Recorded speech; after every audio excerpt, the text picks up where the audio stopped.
Assalamualaikum warahmatullahi wabarakatuh. Kali ini kita akan membahas Intan Pariwara, kelas 10 bagian penilaian tengah semester, uraian B dan juga C. Mari kita simak bersama-sama. Nomor 1 bagian B, reproduksi vegetatif pada tumbuhan lumut dapat dilakukan dengan dua cara, yaitu yang pertama dengan membentuk spora haploid dan yang kedua adalah dengan membentuk pundi kuncup atau yang biasa kita sebut dengan gemakap. Nomor 2, spora tumbuhan lumut yang jatuh di tempat yang sesuai akan tumbuh menjadi protonema. Ingat ya, protonema. Kalau protalium itu ada pada tumbuhan paku-pakuan. Nomor 3, perhatikan beberapa jenis tumbuhan paku berikut. Jenis tumbuhan paku yang memiliki struktur tubuh paling sederhana ditunjukkan oleh, kalau yang paling sederhana di sini berarti yang pertama, nomor 1, Pseudoporocunus dan juga yang nomor 4, Silotum triquetrum. Oke, jadi jawabannya 1 dan 4. Nomor 4, perhatikan gambar hewan berikut. Hewan pada gambar tersebut dimasukkan ke dalam ordo. Nah, tumbuhan pada gambar itu dimasukkan ke dalam ordo Odonata. Nomor 5, tapir dan kuda dapat diklasifikasikan ke dalam ordo yang sama, yaitu Perissodactyla. Nah, Perissodactyla. Ciri khusus yang dimiliki oleh kedua hewan tersebut sehingga dimasukkan ke dalam ordo yang sama adalah berkuku ganjil. Kita lanjutkan ke bagian C. Nomor 1, bagaimana perbedaan sporangium pada tumbuhan Adiantum dan juga tumbuhan Lepidodendron.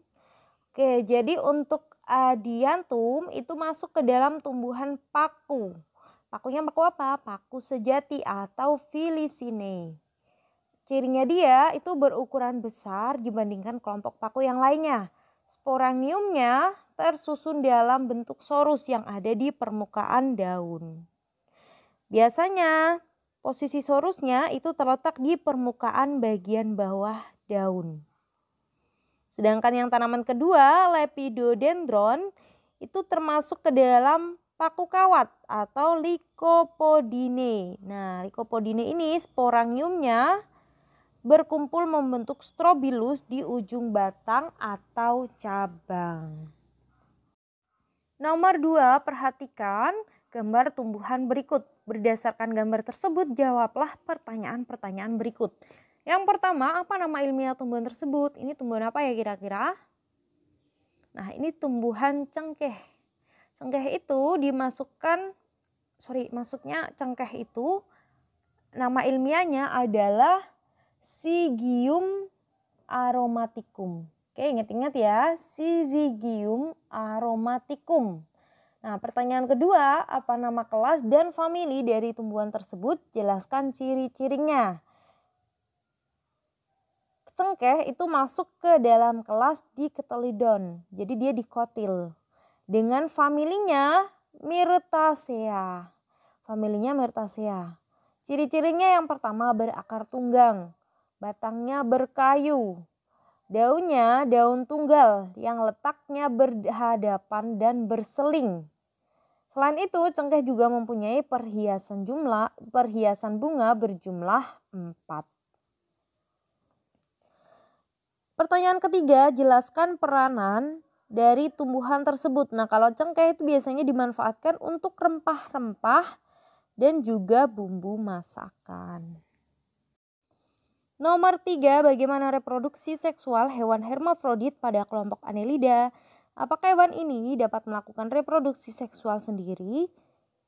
Jadi Annelida itu merupakan salah satu hewan yang bersifat hermafrodit, yang artinya memiliki dua alat kelamin dalam satu tubuh, yaitu ada alat kelamin jantan dan juga betina. Nah, walaupun punya dua alat kelamin, Annelida itu tidak bisa melakukan reproduksi seksual sendiri.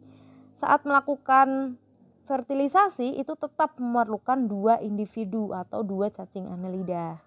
Hal ini dikarenakan dalam tubuh Annelida tidak terdapat saluran yang menghubungkan kedua alat kelamin tersebut, sehingga sel spermanya tidak bisa mencapai sel telur. Lanjut ke nomor 4, seorang yang mengkonsumsi daging yang tidak dimasak dengan sempurna dapat terinfeksi cacing pita. Nah, mengapa demikian? Jadi dalam siklus hidupnya cacing pita berkembang biak secara seksual dengan membentuk telur. Nah, telur ini biasanya dibentuk di dalam tubuh manusia. Segmen-segmennya yaitu namanya proklotid mengandung telur yang telah masak dan akan lepas dari rangkaian proklotidnya kemudian keluar dari usus inangnya bersamaan dengan fases. Jadi yang ada di dalam perutnya manusia itu berupa cacing pita yang sudah dewasa yang sudah mengandung telur. Nah, setiap tubuhnya, setiap segmennya atau proklotid itu mengandung telur cacing pitanya. Nah, proklotidnya akan keluar bersama fases. Saat proklotidnya itu termakan oleh sapi, maka telurnya akan menetas dan keluar larva yang disebut dengan heksakan. Jadi larva ini ada di dalam sapi. Larva heksakannya akan menembus dinding usus sapi menuju ke jaringan. Nah, biasanya adanya di jaringan otot. Di dalam jaringan otot, heksakan itu akan berubah menjadi sistiserkus. Nah, saat manusia memakan daging sapi yang mengandung sistiserkus karena tidak dimasak sampai matang itu tadi, maka sistiserkusnya akan berkembang menjadi cacing pita dewasa di dalam usus manusia.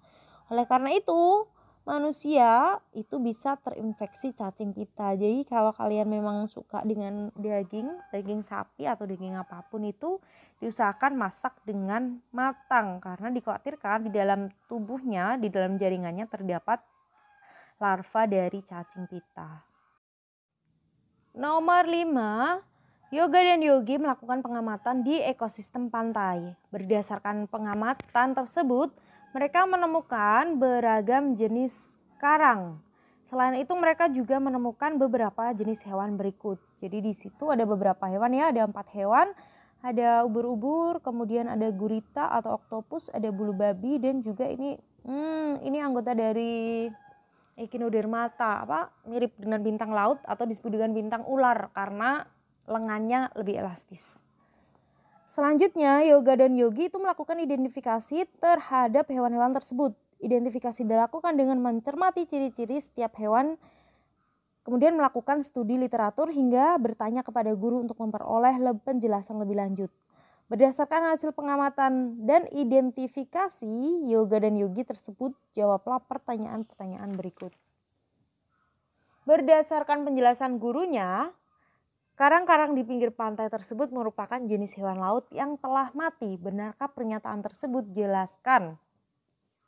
Jadi batu karang itu memang merupakan hewan dari kelompok Anthozoa. Anthozoa yang telah mati. Jadi bukan batu ya, karang-karang itu memang dari Anthozoa yang telah mati. Nah, tubuhnya si Anthozoa itu tersusun dari kalsium karbonat atau CaCO3. Kerangka dari hewan Anthozoa yang telah mati inilah yang akan membentuk pulau karang. Jadi pernyataan pada soal memang benar. Pertanyaan yang B, menurut Yogi hewan satu merupakan fase medusa, hewan cnidaria. Benarkah pendapat Yogi? Nah, hewan satu itu memang adalah ubur-ubur atau yang disebut dengan Aurelia aurita. Nah, dia itu termasuk ke dalam hewan cnidaria karena punya sel penyengat. Nah, ubur-ubur ini mengalami pergiliran keturunan dari fase polip menuju ke fase dewasa. Nah, saat fase polip, itu ubur-ubur dapat berkoloni dan melekat pada suatu tempat. Fase ini disebut dengan fase bentuk vegetatif. Nah, sedangkan yang untuk fase medusa, itu ubur-ubur dapat hidup secara bebas dan juga soliter. Fase medusa ini biasanya disebut dengan fase generatif karena menghasilkan gamet. Jadi pendapat dari Yogi itu memang benar. Lanjut ke bagian C. Menurut Yoga, hewan 2 merupakan hewan moluska. Tetapi menurut Yogi, hewan tersebut bukan hewan moluska karena tidak bercangkang. Menurut Anda, pendapat siapakah yang benar? Jadi pernyataan yang benar adalah pernyataannya Yoga. Kenapa? Karena hewan 2 itu kan oktopus. Nah, oktopus itu memang anggota dari moluska karena memiliki ciri tubuhnya lunak. Nah, tubuhnya moluska itu memang dia tidak bersegmen, tapi bercangkang. Nah, cangkangnya ini terbuat dari kalsium karbonat dan berfungsi untuk melindungi tubuhnya. Tetapi memang ada pula anggota dari moluska yang tidak memiliki cangkang. Contohnya anggota dari cephalopoda seperti oktopus itu tadi yang ada di gambar. Hal ini dikarenakan rangka eksternalnya atau cangkang bagian luarnya itu mengalami reduksi menjadi cangkang internal. Lanjut ke bagian D, menurut Yoga hewan 3 dan 4 termasuk dalam film yang sama, yaitu Echinodermata. Hal tersebut dikarenakan kedua hewan tersebut memiliki kulit berduri. Benarkah pendapat Yoga tersebut? Berikan alasannya. Kalau kita lihat gambar 3 dan 4 ya. Kalau hewan 3 itu kan bulu babi, sedangkan hewan 4 itu Opiotrix atau yang biasa kita sebut dengan bintang ular. Nah, untuk yang bulu babi itu termasuk anggota dari Echinodermata kelas Echionidae. Tubuhnya memang berbentuk bulat, kemudian seluruh tubuhnya dilapisi oleh duri yang menyerupai landak. Tapi untuk yang bulu babi ini memang tidak memiliki lengan atau kaki amburadlar seperti anggota Echinodermata yang lain.